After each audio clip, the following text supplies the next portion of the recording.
شروع اللہ کا نام لے کر جو بڑا مہربان نہایت رحم والا ہے۔ سورۃ الضحیٰ کا اس کا جو شان نزول ہے وہ یہ ہے کہ کچھ دنوں کے لیے ایک تو بالکل شروع میں جو رک گئی تھی فترت وحی، اس کے علاوہ پھر ایک موقع آیا ہے کہ کچھ عرصے کے لیے بہت دن گزر گئے حضرت جبرائیل نہیں آئے اور آپ کے اوپر ایک شدید قسم کی جو ہے وہ پریشانی طاری ہو گئی۔ کچھ لوگوں نے بھی طعنہ دینا شروع کر دیا، کچھ عرصے سے محمد تم نے کوئی نئی وحی نہیں سنائی، کیا ہوا تمہارا شیطان کیا چلا گیا بس اب؟ کوئی ایسا بھی بتایا گیا کہ ایک دفعہ کئی متواتر کئی راتوں تک آپ رات کو اٹھے نہیں، تو کہا وہ تمہارا شیطان تمہیں چھوڑ گیا ہے۔ کوئی ساتھ کے رہنے والی عورت جو تھی کہ رات میں نے سنی نہیں تمہاری کوئی پڑھنے کی جو تم پڑھا کرتے تھے، شاید شیطان تمہیں چھوڑ گیا ہے۔ خود آپ کو جس قدر ایک اشتیاق رہتا تھا کہ وہی آئے اور آپ کی وہ روح کو جو ہے مزید اور غذا اور تر و تازگی جو ہے وہ مسلسل ملتی رہے، اس کی وجہ سے یہاں تک آتا ہے کہ حضور فرماتے ہیں کہ اس درجے میں رنج اور غم میں تھا کہ میں سوچتا تھا کہ میں پہاڑ کے اوپر چڑھ کر اپنے آپ کو گرا دوں۔ بربنائے تب بشری اس درجے حضور کے اوپر جو ہے یہ شاخ گزر رہا تھا کہ وہی کیسے بند ہو گئی، اور اس میں یہ بھی تھا کہ اللہ ناراض تو نہیں ہو گیا، کیا مجھ سے کوئی خطا تو ایسی نہیں ہو گئی، یہ سبب کیا ہوا ہے؟ یہ ہے وہ کیفیت کہ جس کے اندر یہ آیتیں نازل ہو رہی ہیں۔ اور اب آپ اس کو سمجھ لیجئے کہ اس کا نفسیاتی اور انسان کی باطنی کیفیات کے ساتھ کیا تعلق ہے۔ انسان پر دو طرح کی کیفیات طاری ہوتی رہتی ہیں، جیسے میں نے پہلے ایک دفعہ آپ کو بتایا صدیق اور شہید کے درمیان جو فرق ہے بنیادی، کہ کچھ بنیادی طور پر لوگ ایکسٹروورٹس ہوتے ہیں، کچھ بنیادی طور پر انٹروورٹس ہوتے ہیں۔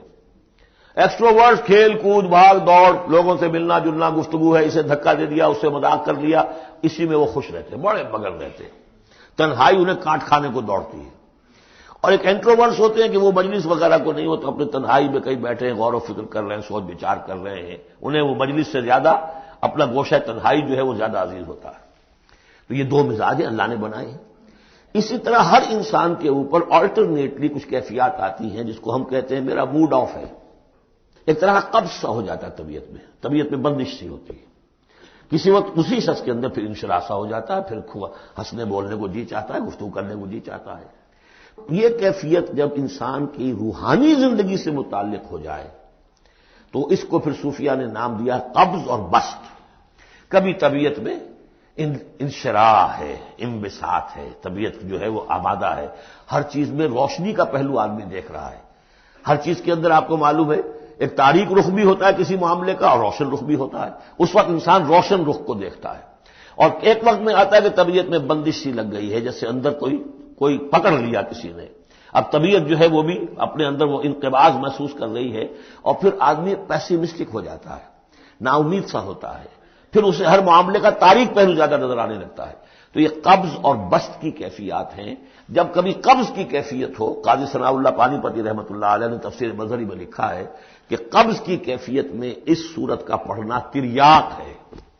جس طرح حضور صلی اللہ علیہ وسلم کے لیے گویا کہ اس وقت جو وحی کا بند ہو جانا تھا وہ گویا کہ ایک طرح کے انقباض اور قبض کی کیفیت پیدا ہوئی تھی، اس میں اب اللہ تعالیٰ فرما رہے ہیں والضحیٰ، قسم ہے دن کے دھوپ چڑھنے کے وقت کی، واللیل اذا سجا،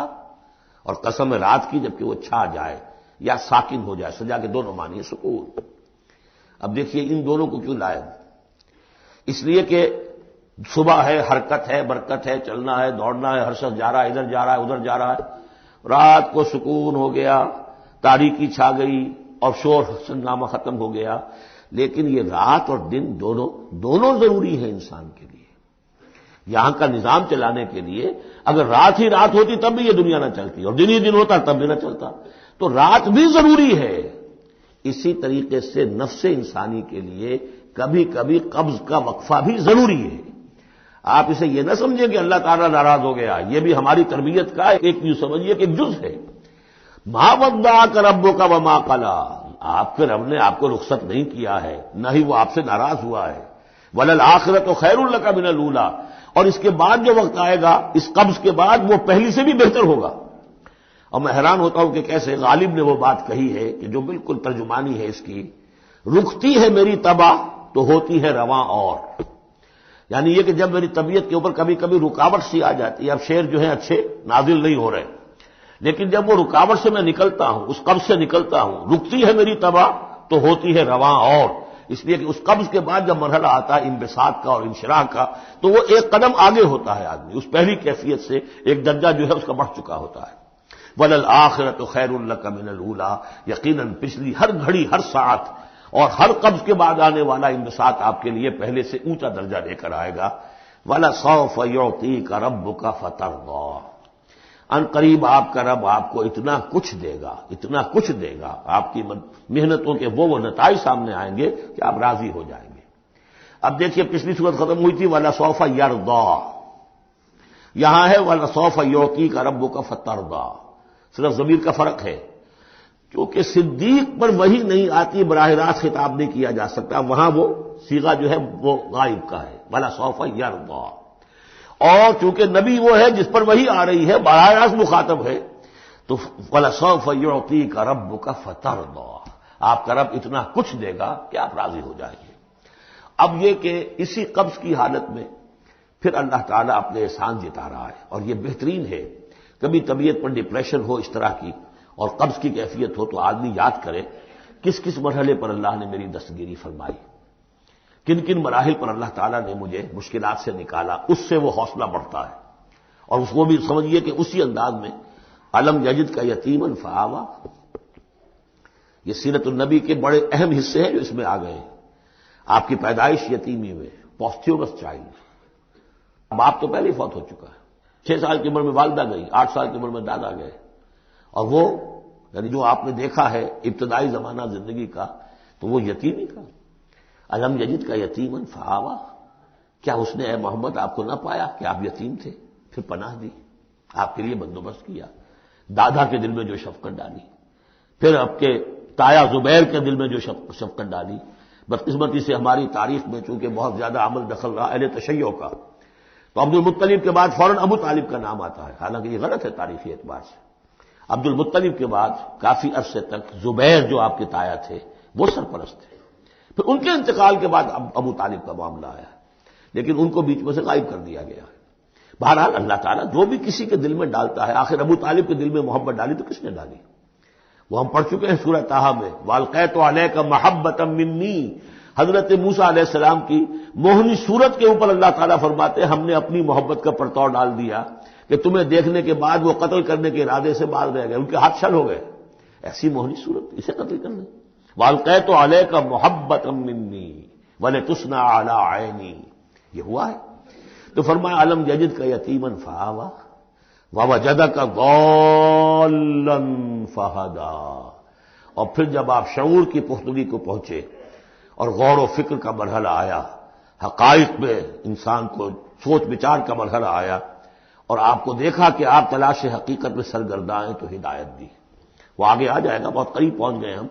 اقرا بسم ربک الذی خلق، وہ مرحلہ جب آئے گا۔ ووجدک عائلا فاغنا، اور پایا آپ کو تنگ دست تو غنی کر دیا۔ کس طرح سے راستہ پیدا کیا ہے خدیجہ الکبریٰ رضی اللہ تعالی عنہا نے، جو بھی ان کے آپ کے محاسن دیکھے کتنی گرویدہ ہوئی ہیں۔ بڑے بڑے سردار قریش کے جو ہے ان سے نکاح کے خواہش مند تھے، انہوں نے خود جو ہے اپنی رونی کے ذریعے سے پیغام دیا ہے حضور کو، تو یہ ساری چیزیں جو ہے ان کی ساری دولت جو ہے وہ پوری کی پوری انہوں نے لا کر حضور کے قدموں میں ڈال دی ہے۔ ووجدک عائلا فاغنا فاما الیتیم فلا تقہر، تو اے نبی تقاضے ان تینوں چیزوں کے کیا ہیں؟ ہم نے آپ کو یتیم پایا، پناہ دی، اب آپ بھی یتیم کی سرپرستی کیجئے، کسی یتیم کو اس کے اوپر کوئی جبر نہ ہو، سختی نہ ہو۔ وَأَمَّا السَّائِلَ فَلَا تَنْهَرْ، اور آپ جبکہ تلاش حقیقت میں سرگرداں تھے تو ہم نے آپ کو ہدایت دی، اسی طریقے سے اب آپ کو بھی کوئی شخص سائل بن کر آپ کے پاس آئے سوال کرے، اسے جھڑکنا نہیں ہے۔ اسے جو بھی سائل دونوں طرح کے ہوتے، سوال کرنے والا کوئی علمی سوال اور سوال کرنے والا کوئی مالی مدد کے لیے۔ وَأَمَّا بِنِعْمَةِ رَبِّكَ فَحَدِّثْ، اور جو ہدایت تمہیں دی ہے ہم نے اب اسے عام کرو، یہ نعمت ہے، آپ کے رب کا انعام ہے، یہ ہدایت جو آپ کو عطا ہوئی ہے اس کو بیان کرو۔ اس کے بیان کرنے میں یہ بھی ہے کہ اللہ کے انعامات کا چرچا انسان کرے اس کا شکر ادا کرنے کے لیے، اور یہ بھی ہے کہ اس کو پھیلائے اور عام کرے، دوسروں تک پہنچائے، ورنہ وہ بخل ہو جائے گا کہ وہ دولت جو ہے ہدایت کی اس کو آدمی صرف اپنی ذات تک محدود رکھے اور اس کا جو خیر ہے وہ دوسروں تک نہ پہنچائے۔ بارک اللہ لی و لکم فی القرآن العظیم و نفعنی و ایاکم بالآیات والذکر الحکیم۔